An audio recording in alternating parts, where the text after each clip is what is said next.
Listo, ahora sí, hola Edna, buenas tardes. Buenas tardes. ¿Tú consigues compartir tu presentación? Sí, vamos a ¿Sabes? ver.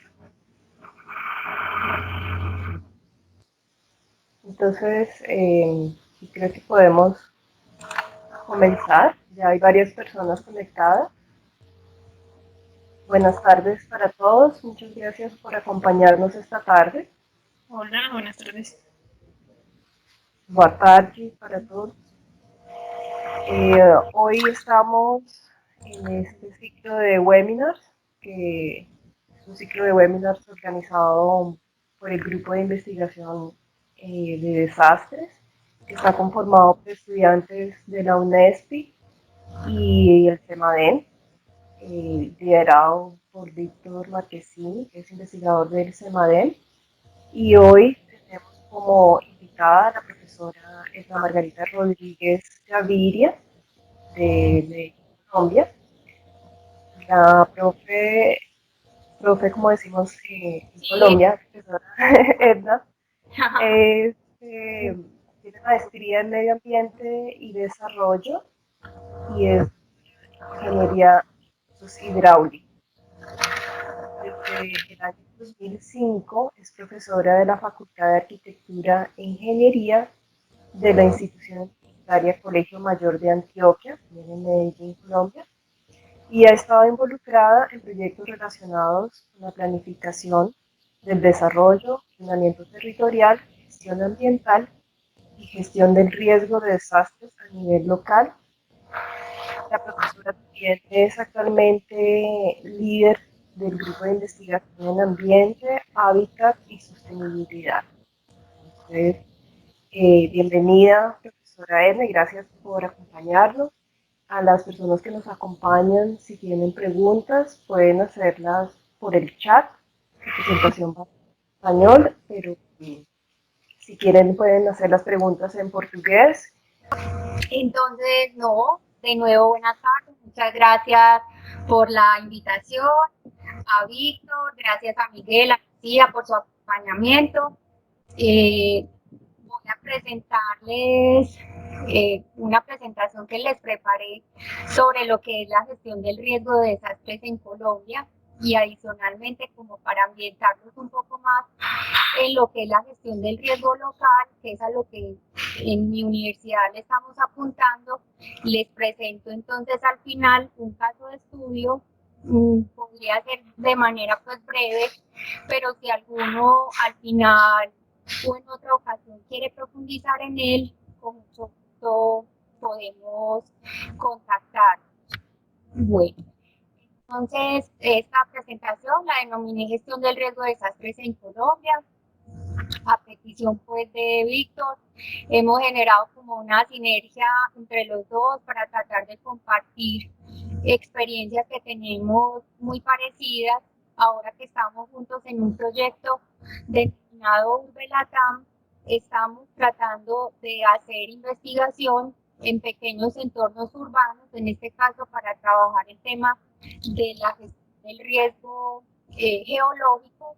Entonces estamos como compaginando el trabajo que hemos desarrollado ambos y con otros compañeros. Entonces es bueno como esta sinergia para conocer el caso de Brasil y de Colombia y qué similitudes, qué diferencias hay entre nosotros para hacer una mejor gestión.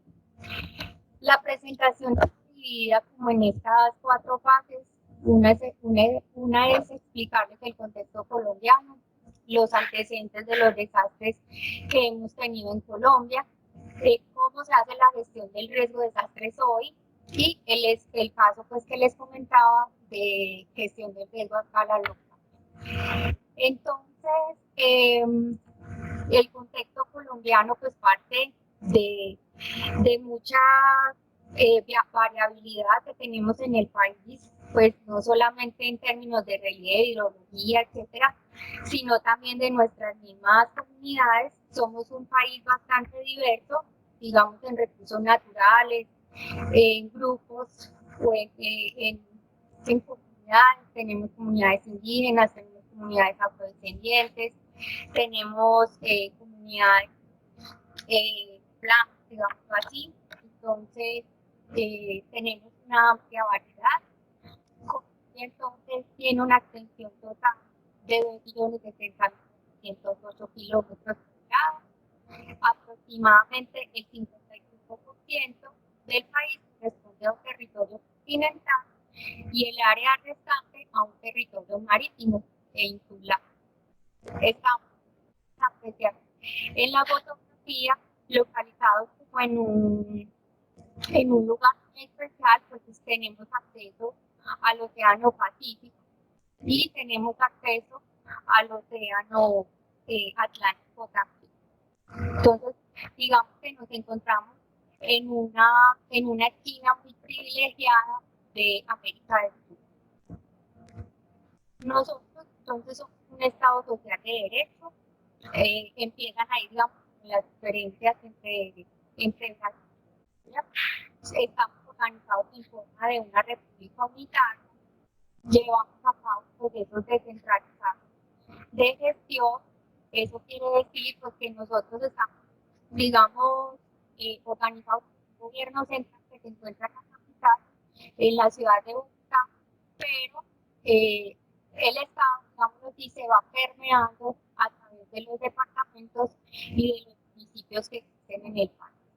Tenemos autonomía en las entidades territoriales, somos entonces un Estado democrático, participativo y plural. Colombia se divide en 31 departamentos y 1.123 municipios. Los departamentos son gobernados por gobernadores y los municipios por alcaldes. En Colombia tuvimos un censo en el año 2018 y este censo arrojó un estimado de 38.258.954 personas. De esa cantidad, 51% son mujeres y 48.8% son hombres. Entre los grupos de edad, pueden observar en la fotografía que hay un rango pues, de 68% en donde se encuentra la cantidad de la población entre 15 y 65 años. Bueno, muy bien. Entonces les comentaba que tenemos una variada topografía, eso hace que tengamos todos los pisos térmicos y adicional tengamos una gran biodiversidad. Tenemos una zona andina que se caracteriza por cordilleras de relieve abrupto y valles interandinos. Tenemos dos ríos principales en Colombia que se llaman el río Cauca y el río Magdalena, y a estos dos ríos principales llegan múltiples causas de ríos y quebradas. Eso hace pues, también que seamos bastante susceptibles a la ocurrencia de desastres por inundaciones.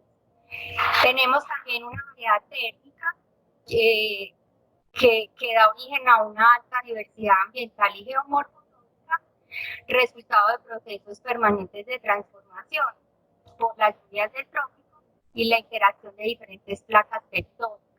Esto también entonces deriva en una importante actividad sísmica y volcánica.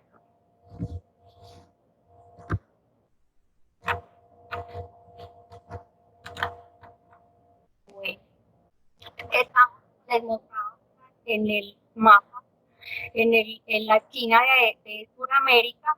Tenemos entonces esa zona de convergencia intertropical, por lo tanto entonces también estamos en esa zona de ubicación de temporadas de lluvias intensas y épocas de sequía que se presentan anualmente. Entonces nosotros tenemos como una especie pues, de régimen bimodal en la cual hay una época del año en la que nos encontramos con altas precipitaciones y otra época del año donde ya no hay precipitaciones sino épocas de sequía.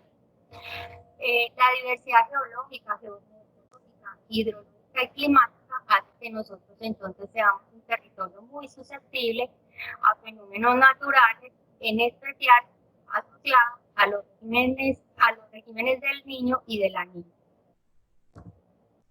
Acá podemos ver en estos mapas de Colombia qué tan vulnerables somos entonces a las inundaciones. Colombia es un país bastante rico en recurso hídrico, entonces tenemos poblaciones que se encuentran asentadas en las riberas de estos ríos, haciendo entonces que tengamos una alta exposición a desastres generados por las inundaciones. Entonces, el 28% de la población se encuentra localizada en áreas susceptibles a inundarse y el 48% se encuentra expuesta a inundaciones y tienen condiciones críticas de vulnerabilidad con necesidades básicas insatisfechas, haciendo entonces que las inundaciones sean la principal amenaza que genera impactos en el país.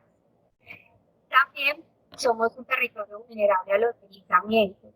Entonces, de los 1.123 municipios que les conté que tenía Colombia, 353 de ellos se encuentran en zonas de amenaza alta y muy alta por los deslizamientos. Hace poco entramos a formar parte de la OESI, entonces han hecho para Colombia una revisión de sus condiciones de gobernanza en términos de la gestión del riesgo de desastres, y estos son como algunos de los hallazgos para el país. Entonces, pues hay unos para resaltar allí, sobre todo lo relacionado con los desastres, porque las inundaciones, los deslizamientos, las sequías y las avenidas torrenciales son los que causan mayor impacto en el país y son los que de verdad deberíamos estarles haciendo mayor gestión. Como les comentaba, entonces, el 88% de los desastres que ocurren en el país son de origen hidrometeorológico. Entonces, acá podemos ver como en esta línea de tiempo, el año 2012 para nosotros, 2010, 2011, fue un año bastante catastrófico para el país.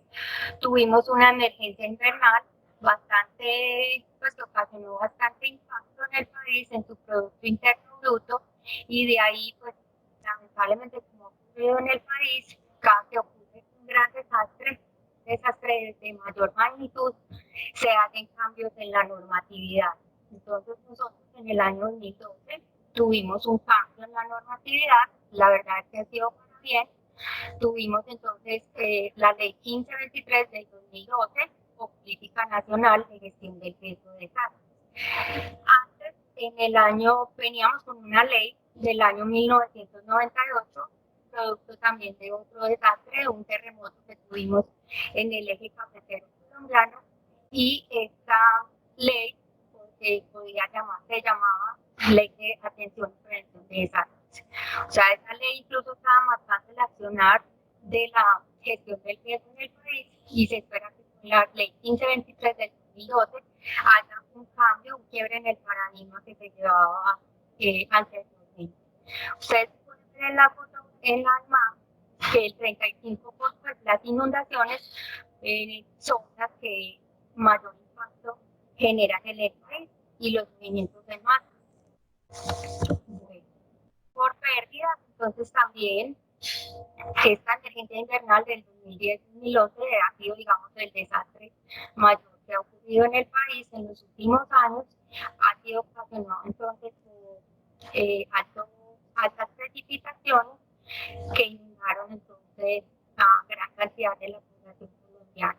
Entonces fue uno de los hitos, digamos, de desastres en el país. ¿Por qué? Pues porque nosotros, así como también sucede en Brasil, tenemos un contexto, digamos, o unas problemáticas que se han venido dando a través de los años. No ha habido una planificación en el uso de la tierra, esto también genera entonces que tengamos bastantes viviendas, infraestructura pública y privada expuesta, también que tengamos sistemas productivos desarticulados, los cambios del uso del suelo tampoco han sido, o sea, cada vez se generan más cambios en el uso del suelo, eso puede generar inadecuadas prácticas, sobre todo en el tema del medio ambiente y de los procesos de urbanización. Adicionalmente tenemos estos elementos que imprime el cambio climático, el acelerado de los recursos naturales y no disponer de recursos económicos suficientes. Entonces vemos, como les comentaba, que a través de la historia nosotros entonces lo que estábamos haciendo era más manejo de desastres, es decir, teníamos un pensamiento mucho más atencionista que de verdad pensar en cómo son nuestras condiciones de riesgo para tenerlas, cómo conocerlas a fondo y en detalle para poder hacer una mejor reducción. Entonces acá podemos ver que el 62% de los, digamos, de los recursos que se utilizan en la gestión del riesgo va al manejo de los desastres, es decir, a la gestión de las emergencias y los desastres. Solamente el 2% dedicado a conocer las condiciones en las que se encuentran nuestras comunidades en términos de amenaza y de vulnerabilidad.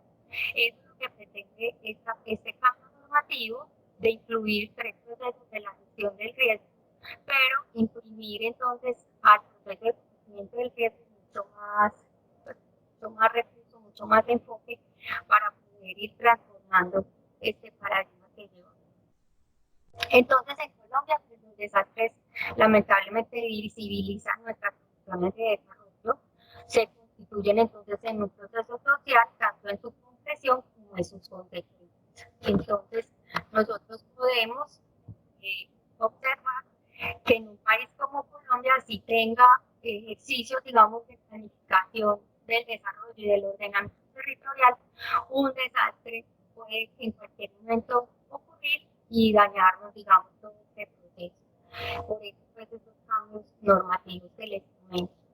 Entonces, Colombia también, entonces, por hacer parte del sistema de las Naciones Unidas, también trabaja por la consecución o logro de los objetivos de desarrollo sostenible y tiene, digamos, en sus políticas un trabajo en términos de gestión pública, de participación ciudadana, y tenemos entonces como un conjunto de herramientas de planificación para trabajar las temáticas del desarrollo sostenible, como la nutrición, la educación, la vivienda, la seguridad, la parte ambiental, de servicios públicos, de infancia, de adulto mayor, etc. Entonces tenemos los ejercicios de planificación del desarrollo, los llamados planes de desarrollo municipal. En este momento Colombia tiene alcaldes nuevos a partir del 1 de enero de este año, entonces se encuentran en este proceso de los planes de desarrollo. Ahora, con lo de la pandemia del COVID, pues, de pronto ahí la participación ciudadana puede haber tenido algún quiebre, pero esperamos entonces que la pandemia no vaya a ser de pronto una constante de que nuestros planes de desarrollo municipal no hayan sido elaborados adecuadamente. Los alcaldes y los gobernadores en Colombia estamos en un periodo de 4 años. Entonces, pues, para planificar el desarrollo sostenible, incluir ahí la gestión del riesgo, para nosotros es bastante importante. Tenemos otros proyectos estratégicos, por ejemplo, de nutrición, de planeación del ordenamiento del territorio a través de los planes de ordenamiento territorial, los planes de gestión ambiental y otras políticas, programas e instrumentos departamentales y nacionales, por ejemplo, la política departamental nacional del agua y del clima. Aquí pueden observar ustedes instrumentos de planificación que tenemos. Entonces, la política nacional de gestión del riesgo nos habla de estos 3 procesos: proceso de conocimiento, proceso de reducción del riesgo y de manejo del desastre. Pero entonces, para nosotros poder hacer reducción de las condiciones de riesgo es muy importante conocer. Y ya si nosotros tenemos la ocurrencia de un desastre, pues ya al menos tendríamos, si hemos trabajado en los procesos de conocimiento y reducción, digamos que tendríamos mucho más manejo o gestión para hacer recuperación y reconstrucción. Entonces tenemos que a nivel nacional, departamental y municipal, como les comentaba al principio, que Colombia es un país descentralizado, entonces descentraliza las funciones del Estado a través, digamos, de esa estructura jerarquía administrativa. Entonces está, digamos, el plan, en este caso tenemos un plan de gestión del riesgo nacional, pero que empieza a permear a que cada uno de los 32 departamentos tiene que tener un plan de gestión del riesgo departamental y cada uno de los 123 municipios plan de gestión del riesgo municipal. Lo mismo sucede con las estrategias de respuesta, es decir, estas van enfocadas al proceso del manejo del desastre cuando ocurra. Tenemos planes de emergencia y contingencia que es obligatorio que tengan las personas que estén asentadas en nuestros territorios, entonces pues, también pueden aportar valiosamente al proceso de la gestión del riesgo del país. Tenemos el caso, tú alguna vez hace muy poco lo escucharon, tuvimos una gran emergencia, digamos así, con un proyecto el mayor proyecto hidroeléctrico del país que se llama Hidroituango. Tuvimos entonces, digamos, una contingencia en la construcción de la presa que pudo, en caso pues, de que hubiese habido una rotura de esa presa, se hubiesen inundado una gran cantidad de zonas y de municipios del país. Entonces, de acá también, de esta situación que se presentó en el país, sigue con mayor, pues se sigue obligando y cada vez más a las empresas a que tengan estos planes de emergencias y contingencias en caso de generarse desastres tecnológicos. Tenemos entonces también los planes de ordenamiento territorial, los planes de ordenamiento de microproyectos, los planes de desarrollo relacionado y los planes de recuperación. ¿Qué avances tenemos en el país? Tenemos porque ya otra de las ventajas que tuvimos con el cambio normativo es que ya cada una de estas administraciones, sean municipales o departamentales, tienen que tener un fondo de gestión del riesgo de desastres. Si antes teníamos un desastre, un alcalde tenía la potestad de declarar una calamidad, una urgencia manifiesta. Y él entonces tenía, digamos, adquiría el poder de utilizar recursos municipales para trabajar la gestión del riesgo, pero lamentablemente otra de las grandes dificultades que tenemos en este país es la corrupción. Entonces, muchas veces recursos que se necesitaban para atender las emergencias podrían ser destinados de otra forma inadecuada. Entonces, por eso que la nueva ley obliga a tener una especie de alcaldía o fondo de gestión del riesgo de desastres a la cual hay que irle dando un aporte constante y no se puede utilizar ese dinero hasta que realmente se requiera para atender una emergencia.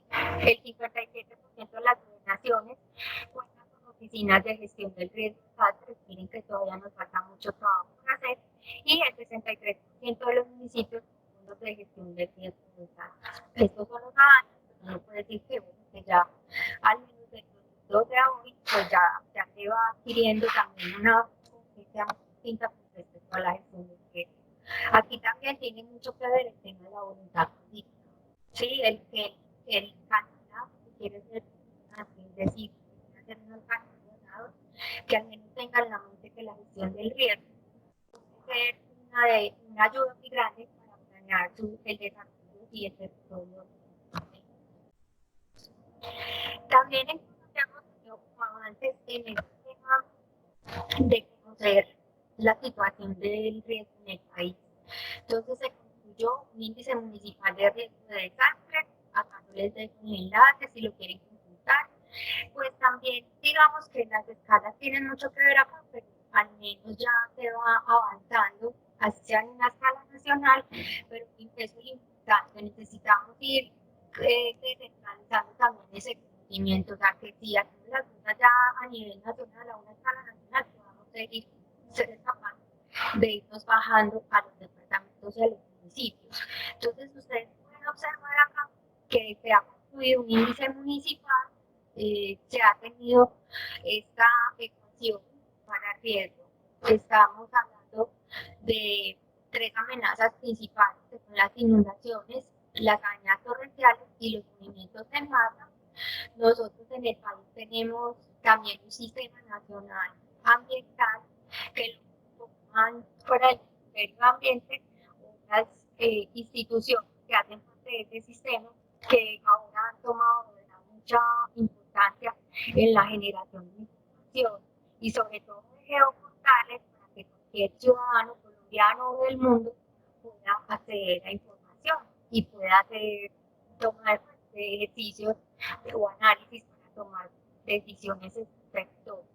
Entonces también analizan, pues ustedes van a observar ahí una imagen que puede que sea muy reducido ese espectro, pero yo lo celebro porque es importante empezar a tomar estas iniciativas. Entonces, por ejemplo, con la exposición, toma el porcentaje de área expuesta de cada entidad territorial por cada tipo de amenaza. Esto lo hace entonces la Dirección Nacional de Planeación a partir entonces de información que suministra el Instituto Geográfico Agustín Codazzi, que es el máximo ente, digamos, que elabora la cartografía en el país, y el Instituto IDEA de hidrometeorología y datos pues, de este tipo. Tenemos para la vulnerabilidad, pues nosotros sabemos que hay muchas más cosas que nos pueden hablar de la vulnerabilidad, pero para este estudio utilizaron entonces la predisposición de la población del territorio a soportar desastres recuperarse a través de la incidencia de la población en condiciones de crisis. Entonces, pueden observar en el mapita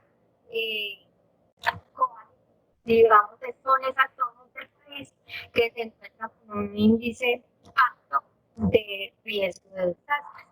Eso es primer avance, digamos, los tipos de ir, digamos, priorizando en la etapa.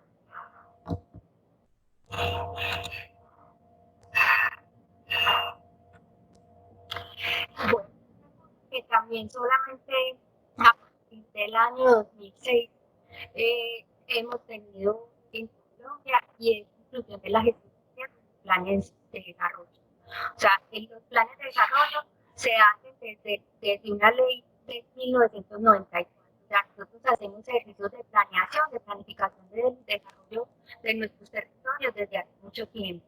Desde el año 1994 que está normalizado.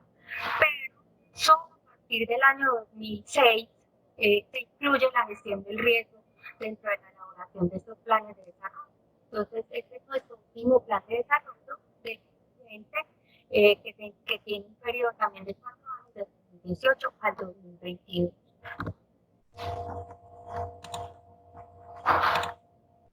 Bueno, aquí tengo simplemente para su consulta, si lo desean, si alguno de pronto esté haciendo algún estudio, digamos, a nivel de Latinoamérica, esta es la política para nosotros. Y digamos que desde la institución universitaria del Colegio Mayor de Antioquia, desde la institución, digamos así, interna, hasta los proyectos de investigación que realiza para entornos especialmente municipales, se enfoca en el proceso de conocimiento del riesgo. Entonces, este proceso, digamos que ya se permea desde toda institución de tipo público, sea universidad, sea municipio, sea departamento, sea ministerio, sea la Policía Nacional, sea las Fuerzas Armadas, etcétera. O sea, toda institución de orden público en el país tiene en mente trabajar por este objetivo de la gestión del riesgo, que según la ley lo denomina proceso de conocimiento del riesgo.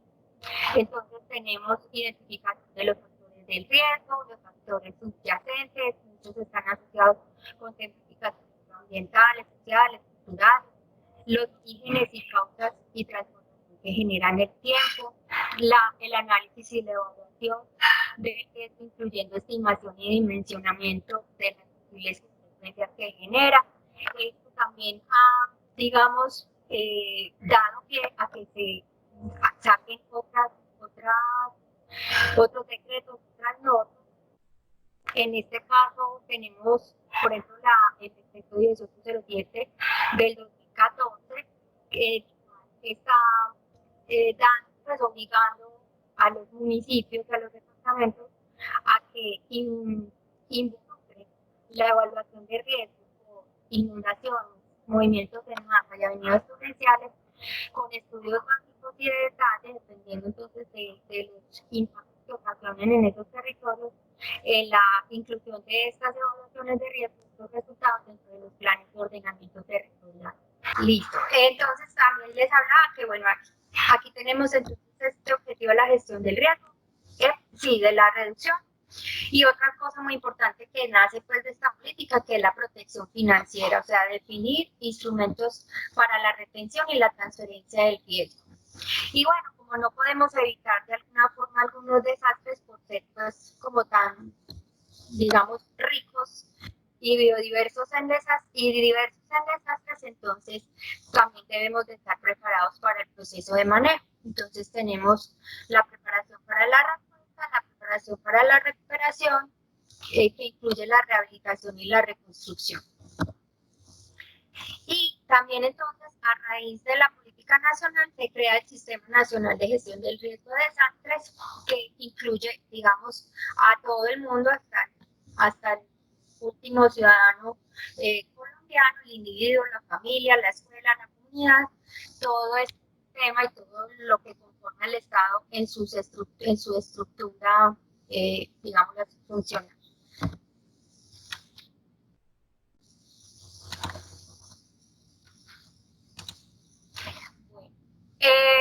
Esto es como lo que es la gestión del riesgo entonces en Colombia.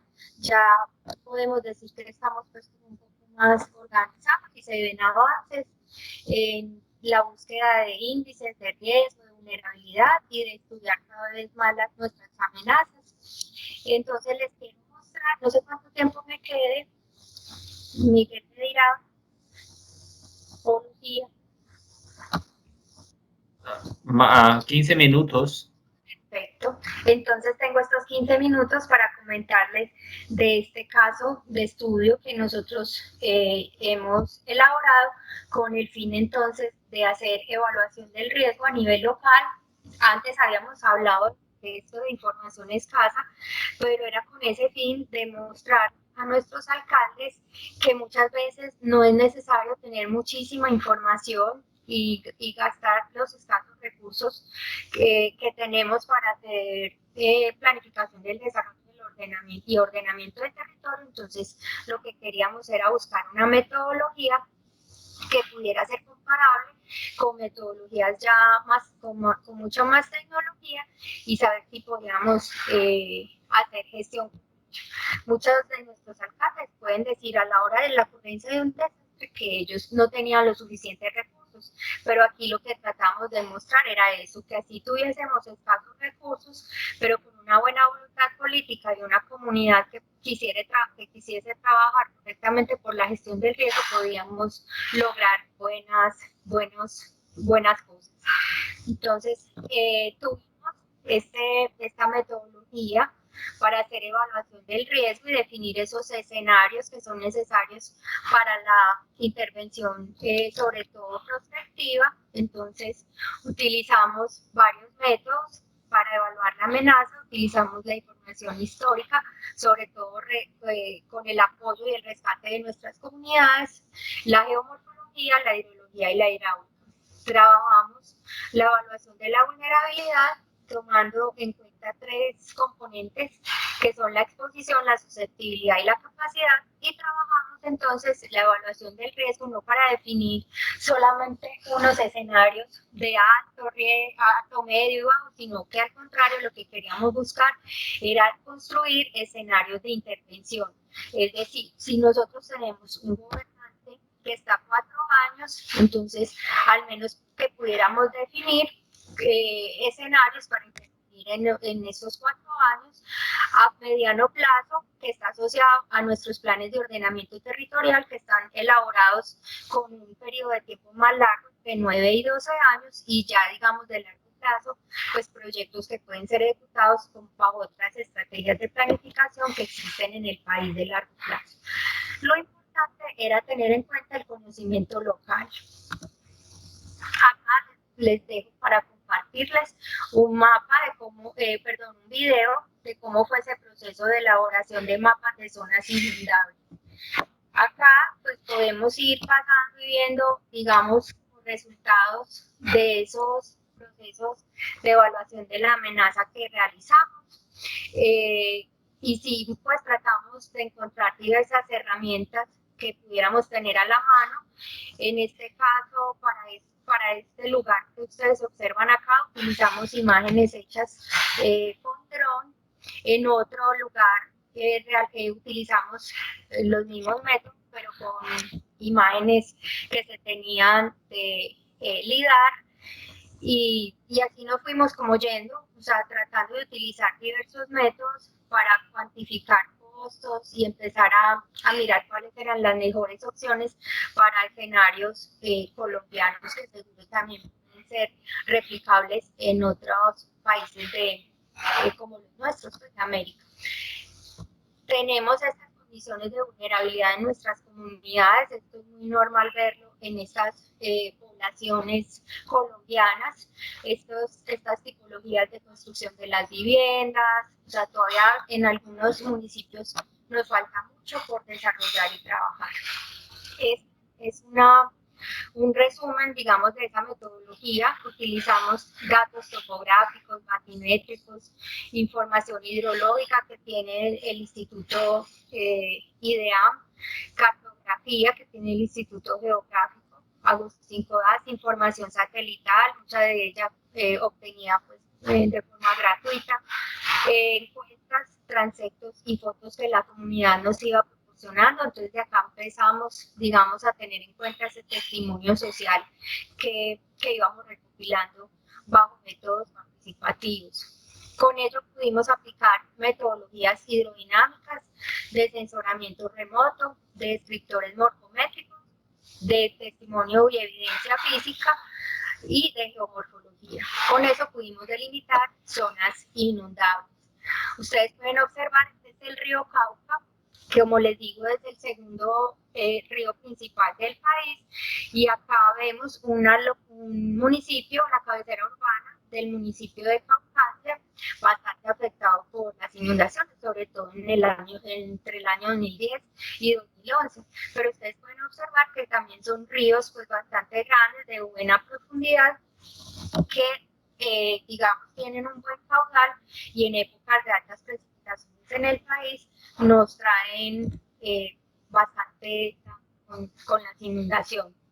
Estas son, digamos, formas de obtener datos a través, pues, como de la red del IDEAM, de cómo estamos en términos, pues, de estaciones. Nosotros en el país podemos todavía tener estaciones así manuales, como utilizando miras, o también, digamos, se va modernizando y se van construyendo estaciones automáticas.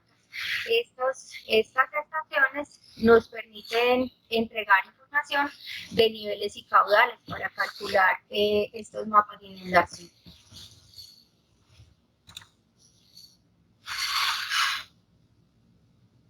Bueno, estas son como formas entonces de obtener información a través de estas estaciones que tenemos en nuestros ríos, en la mayoría pues, de los ríos colombianos, pero todavía falta mucho por instrumentar en el país. Hay zonas que no están totalmente instrumentadas, hay otras que sí.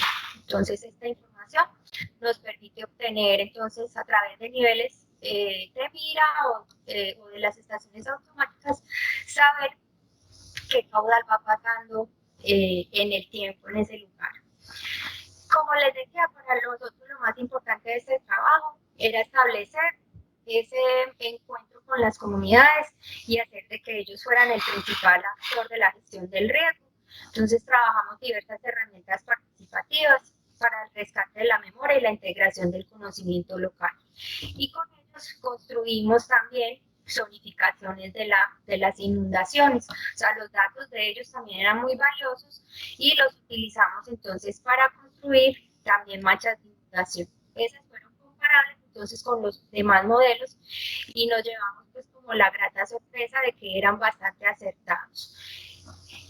Tenemos modelos hidrodinámicos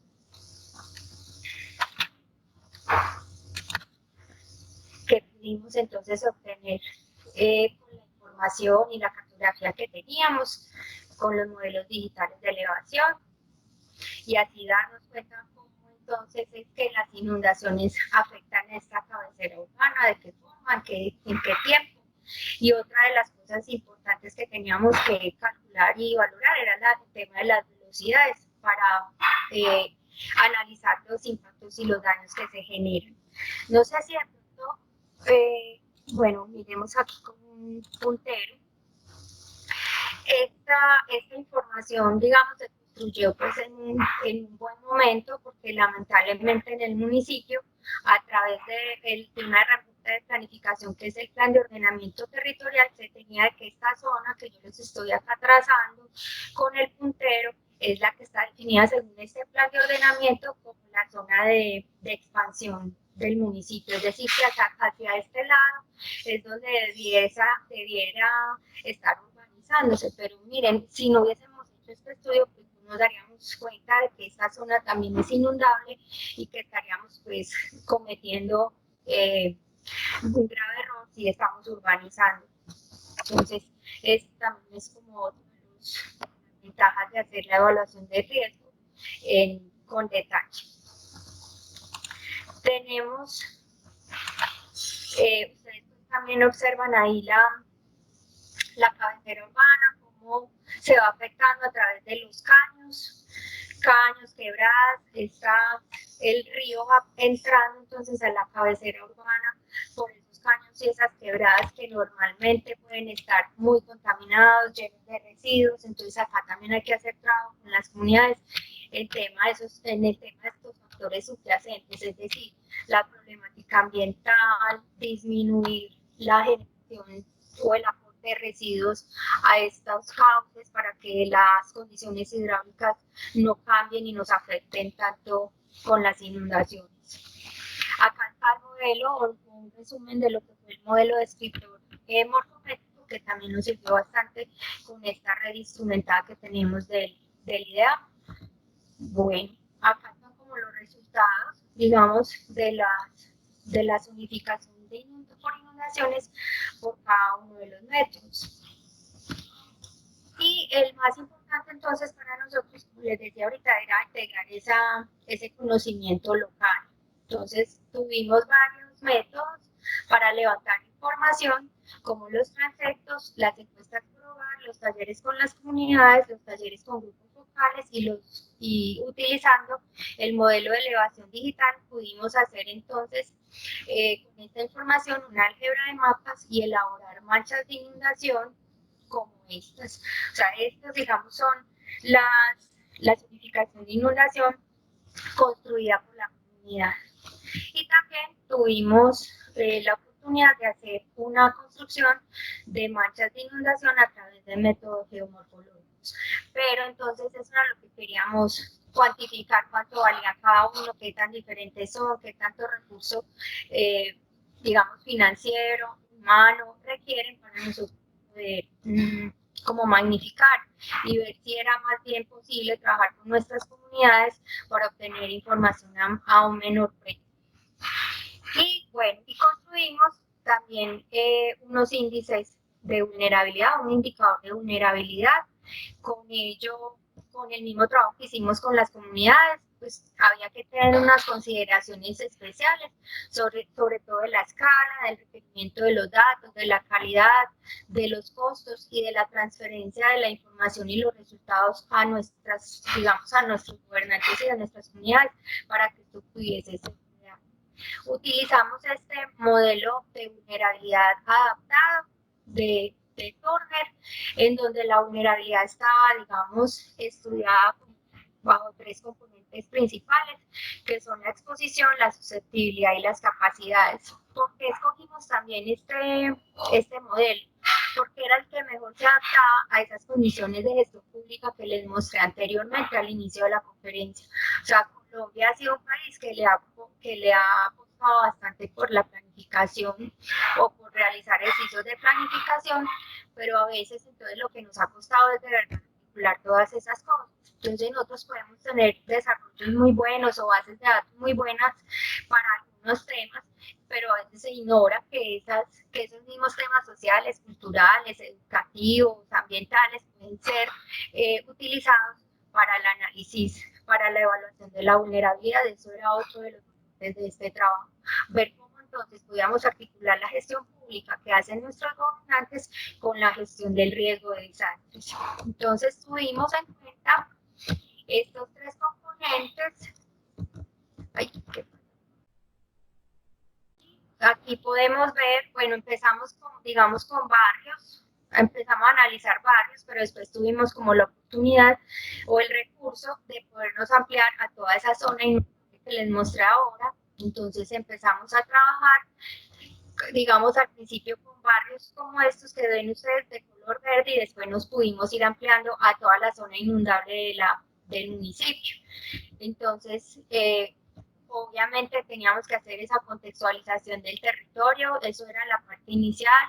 Se construyen entonces mapas de actores, quienes están influenciando, caracterizamos las zonas de estudio, desarrollamos un perfil de las comunidades, y con el apoyo de la comunidad, como vimos en la etapa de la evaluación de la amenaza, estudiamos el tema temporal de las inundaciones. Esta fue la metodología para evaluar la vulnerabilidad. Entonces utilizamos unas variables que muchas de ellas se soportan en una base de datos que para el país se llama SISBEN. Es un sistema, se llama así, sistema de beneficiarios, digamos, de servicios como salud y educación, servicios sociales, pero que esta base de datos es bastante completa. Normalmente está actualizada en los municipios, porque de eso depende pues el acceso a servicios sobre todo de salud y educación para los ciudadanos colombianos. Entonces se mantiene actualizada en cada municipio. Y echamos mano también entonces del análisis estadístico, porque esto se convierte en digamos, en una gran cantidad, en una matriz de muchas variables y de muchos digamos, los predios o familias que entran en el análisis, y está el mapeo entonces ya de la vulnerabilidad. Volvemos a trabajar con las comunidades con las mismas herramientas participativas, pero entonces ya para construir estas categorías de análisis, una lista de indicadores, y hicimos el indicador de vulnerabilidad. Acá podemos ver, por ejemplo, en la imagen, este es un barrio, este creo que era el mismo barrio de San Miguel, el que les mostraba en el mapa, por donde íbamos comenzando. Digamos que esta es como una muestra que vamos utilizando, y cómo a través del ejercicio estadístico también nos vamos dando cuenta del comportamiento que tienen esos individuos. Digo, y quiero decir individuos, predio o familia encuestada, cómo empiezan a aportar información, todas esas variables, para decirnos cuáles son esas variables que están generando o causando mayor vulnerabilidad en la población. Nosotros partimos de la premisa de que todos somos vulnerables, pues un país como Colombia todos somos vulnerables, pero hay unos que tenemos muchísima más vulnerabilidad que otros. Entonces se trataba también de eso, de hacer una priorización para que los mismos ejercicios de planificación que están hablando del tema de infraestructura, de economía, del adulto mayor, de la infancia, etcétera, pudiesen ser entonces como tratados entre la planificación del desarrollo, que tiene recursos, con la gestión del riesgo, que nos está mostrando que somos más vulnerables. Entonces, por ejemplo, para este caso teníamos variables como los materiales de las paredes, el acceso a los servicios públicos, la tenencia de vivienda, la ayuda o el recurso pues, humanitario que se entrega durante las inundaciones, y el tema de evacuación eran en este caso una de las variables más importantes que estaban rondando pues, en ese barrio, o las que están generando mayor vulnerabilidad. Para la construcción entonces de estos indicadores se hace un trabajo, digamos, muy concienzudo con diferentes expertos, digamos, en hidrología, en lo social, en lo ambiental, etcétera, o sea, en vulnerabilidad, pero desde diversos factores que la componen, y con ellos construimos entonces estos índices. Tenemos entonces acá variables, acá se hizo entonces como esa clasificación para cada barrio. Después eso se fue, digamos, cambiando la escala, y podíamos obtener datos ya a nivel de manzana, a nivel de barrio y a nivel de cabecera municipal. Entonces estas, digamos, son las variables que dejamos en definitiva para analizar la vulnerabilidad, pero en temas de exposición, en el componente de exposición, como son los materiales de las paredes, de los pisos, las condiciones de hacinamiento la población vulnerable, el número de pisos que tiene la vivienda, el nivel de elevación con respecto al piso o a la vía y la percepción del daño estructural.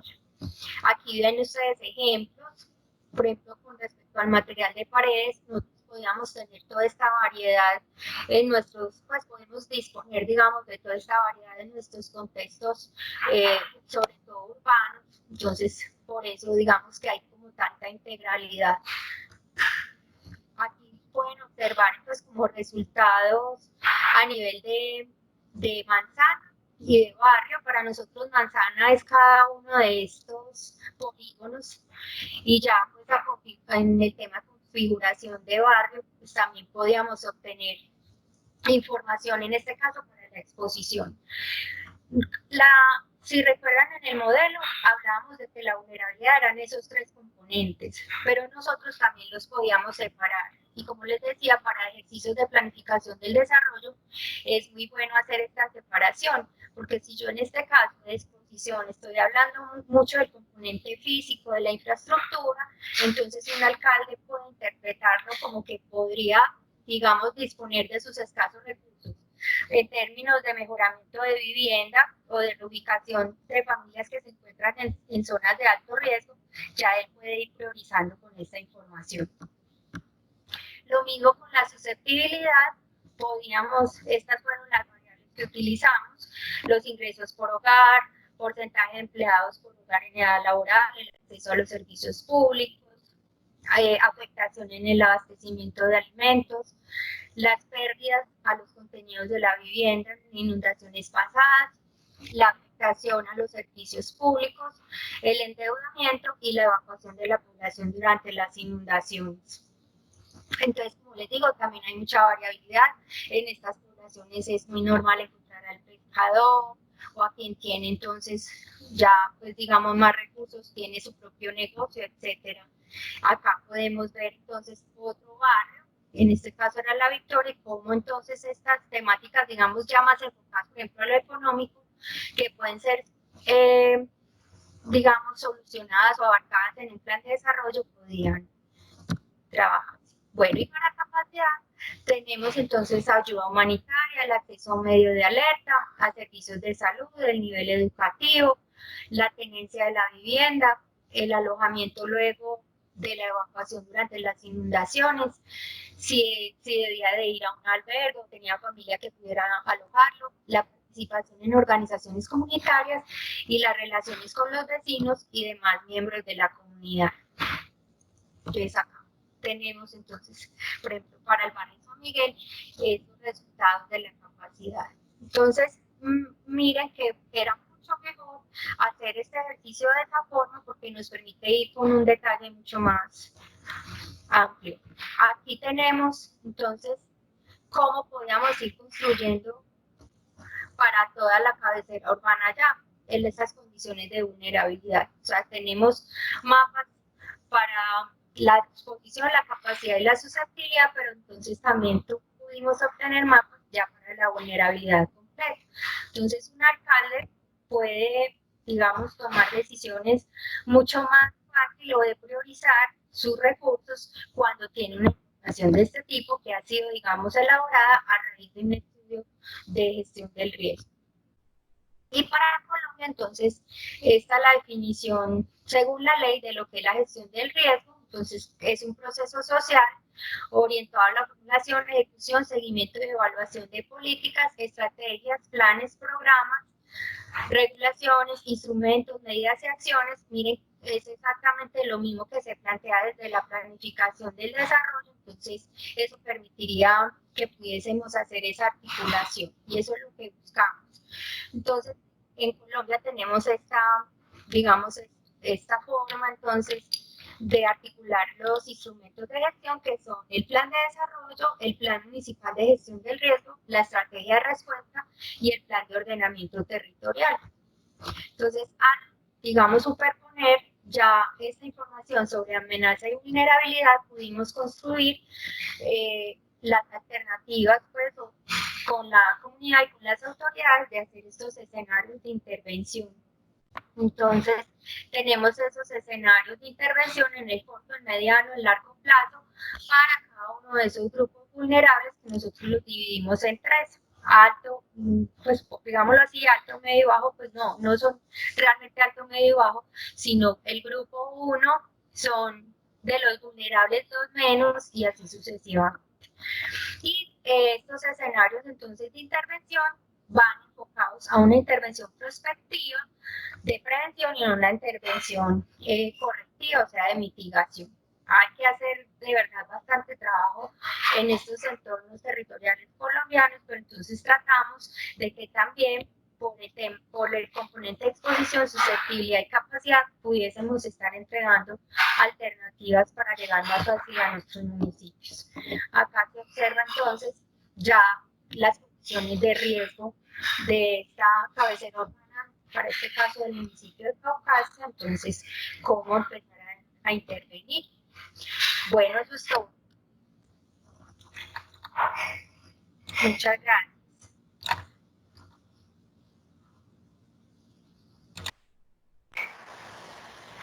Edna, muchas gracias. Fue muy interesante la presentación.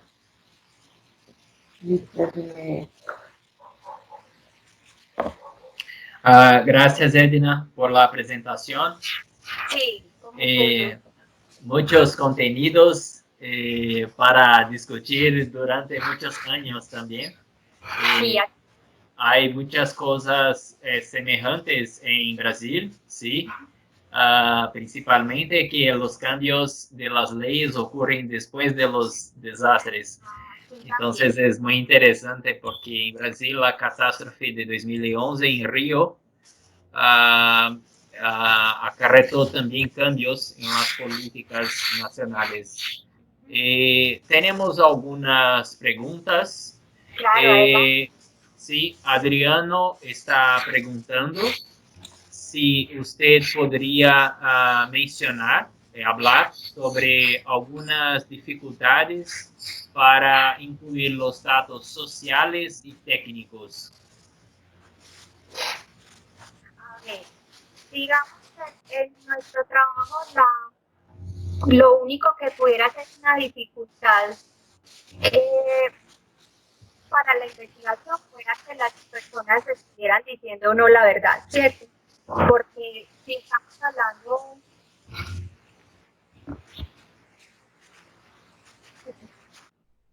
¿ya?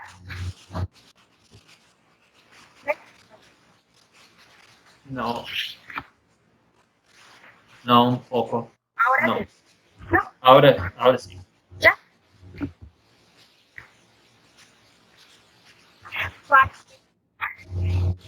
Para responderle a Adriano. No, Edna.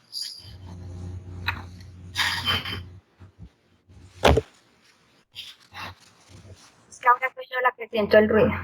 Ahora sí.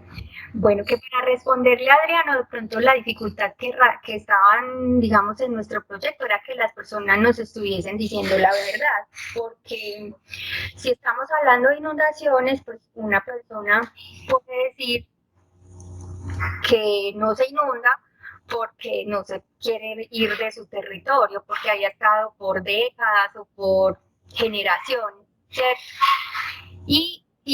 O otros pudieran estar diciendo que se inundan cuando de verdad no se inundan porque quieren recibir ayuda, por ejemplo, del Estado, ¿cierto? Entonces eso digamos que pudiera ser para nosotros fue la única situación en que pudiéramos encontrar incertidumbre, pero también como el empoderamiento de las comunidades con el ejercicio de investigación, eso ayudó a que ayudaran demasiado. O sea, el hecho de construir ellos mismos su zonificación de inundación, nunca pensaron en que eso pudiera traerles inconvenientes a ellos, no, al contrario, pensaban que era beneficioso construir sus propias zonas de inundación y conocer sus condiciones de vulnerabilidad para poder tener más argumentos a la hora de solicitarle al Estado, por ejemplo, proyectos. En Colombia, a partir de la participación ciudadana comunitaria, nosotros podemos acceder a proyectos a través del presupuesto participativo. O sea, tenemos, digamos, como esa herramienta donde las comunidades se sientan y negocian, digámoslo por así decirlo, sus propios proyectos a nivel barrial con las autoridades locales.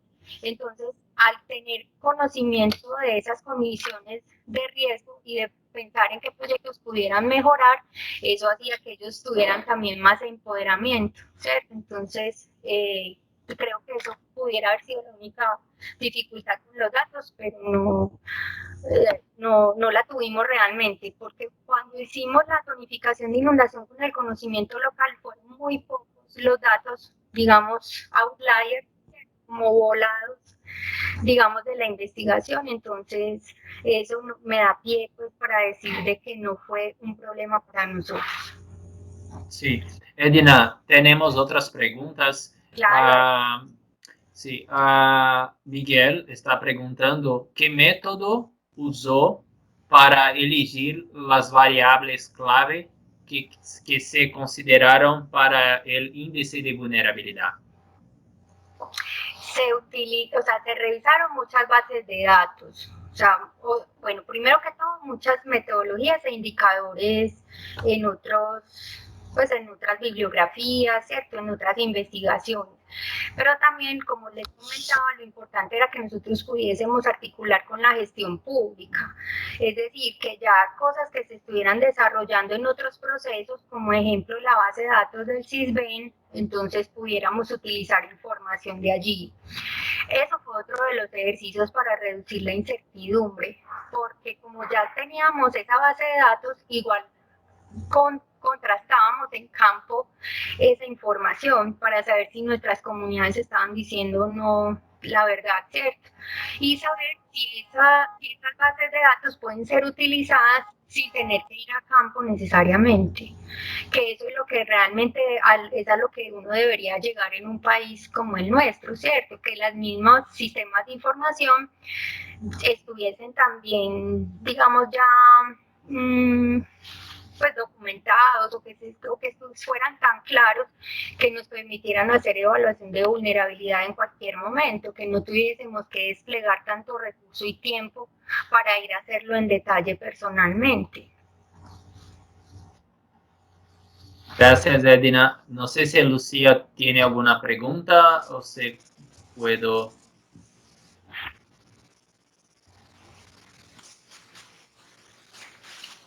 Sí, Edna, gracias. Me pareció muy interesante y felicitaciones porque yo sé lo complejo que es hacer trabajo de campo en esa zona. Y gustaría saber si ustedes tienen algún ejercicio que les permita hacer, por una parte, una especie de seguimiento a la implementación de esta gestión del riesgo. Efectivamente, las comunidades implementan la gestión del riesgo después Nosotros, del pues, ejercicio que hicieron con ustedes. digamos que hemos tenido la oportunidad de seguir en este municipio, ya trabajando con los ejercicios de planificación que ellos ya tienen, ejemplo, el plan de ordenamiento territorial, ¿cierto? Entonces, con la evaluación de riesgo, ya hemos podido ir a contrastar, digamos, el plan de ordenamiento territorial y si está elaborado o no, pues como adecuadamente a esta información. Entonces, ya lo que estamos haciendo es trabajando a nivel de barrio, por ejemplo, para instaurar mejoramientos integrales de barrio, pero con la información suministrada por la evaluación del riesgo. Entonces, las comunidades siempre van a querer, por ejemplo, proyectos nuevos en sus barrios, bien sea para el espacio público, bien sea para personas, por ejemplo, con alguna discapacidad, etcétera. O sea, siempre van a estar planeando el desarrollo o cosas buenas para su barrio. Entonces, este ejercicio de evaluación del riesgo les ha permitido, ¿cierto?, ubicar, digamos, esos espacios o esos lugares donde debe ser, no en las zonas inundables, ¿cierto? O mejorar esas condiciones de las viviendas, etcétera. Eso es lo que nos ha permitido, digamos, continuar con los resultados del proyecto. Sí, a la pregunta de Miguel creo que fue abordada por usted. Miguel preguntó sobre si fue abordada la posibilidad de reubicación por parte de la comunidad. Y como una cosa para mí que fue muy interesante es estas construcciones de escenarios de riesgo, de intervención para reducción de riesgo, considerando los periodos de retorno y los grupos de vulnerabilidad. Fue muy interesante para mí. Sí, pero es que imagínense que, por ejemplo, en ese entorno urbano que les mostré son casi 8.000 predios que se inundan. Entonces, digamos que un proceso de reubicación no es tan viable ni en los 4 años de un alcalde, ¿cierto? Porque pudiera de verdad llevarse mucho recurso solamente en ayudar unas cuantas personas o mover, digamos, un solo barrio, cuando son tantos los que son afectados. Entonces, creemos que la reubicación no es en este caso tan viable en estos municipios que son, digamos, que están en zonas inundables de esta forma, como lo vieron ustedes en los videos. Entonces hay que proponer es mejor otros trabajos de intervención. Por ejemplo, lo que dice Víctor de los periodos de retorno y estas cosas es que, por ejemplo, hay municipios donde hemos desarrollado esta metodología en donde en esas zonas de inundación se encuentran los hospitales, los centros de salud, las instituciones educativas. Entonces, eso sí, de una está sirviendo para que el alcalde sepa que tiene que ir a hacer gestión y cambiar el lugar de estas infraestructuras, porque ya el Estado colombiano no le va a dar recursos para ampliar el hospital, porque ya sabemos que se inundan, entonces no van a entregar recursos para mejorar estas instalaciones. Hay que buscar recursos para hacer estas instalaciones en unos lugares más seguros. Sí. Edna, una otra pregunta que acredito que usted ya habló un poco, pero Diego Restrepo está preguntando, además de la zona de expansión urbana que estaba dentro de la mancha de inundación, ¿existían otras zonas de expansión definidas por el Plan de Ordenamiento Territorial del municipio? ¿Cómo tomó la alcaldía el cambio de esta zona de expansión? Bueno, en este municipio pues obviamente no lo toman bien, porque pues a ver, digamos que en el valor del uso del suelo cambia, o sea, tan pronto sale un resultado de un estudio como estos, eso genera de por sí ya impactos en el valor, por ejemplo, del suelo.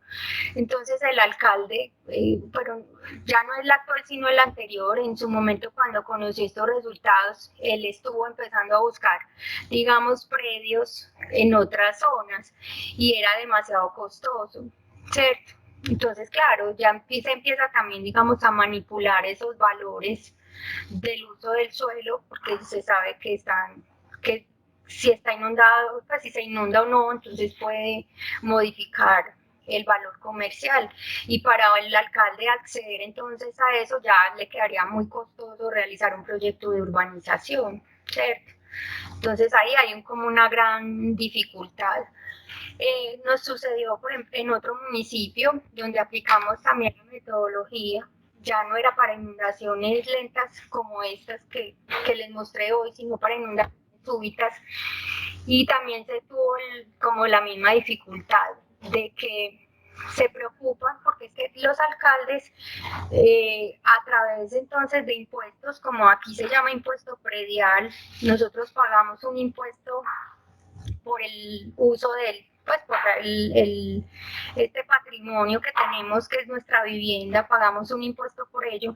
Entonces, si la vivienda queda en una zona de riesgo, obviamente le va a bajar el valor comercial y al bajar el valor comercial, entonces el gobernante se le disminuye el valor a cobrar, ¿cierto? Entonces eso también es un motivo de preocupación para los alcaldes que se les disminuyan esos recursos, porque son bastantes que les sirven para planificar su municipio. Entonces son un montón como de cosas que, claro, los alcaldes a veces les da muy duro de asumir, de asimilar, pero es porque ellos han venido arrastrando décadas de mala planificación, ¿cierto?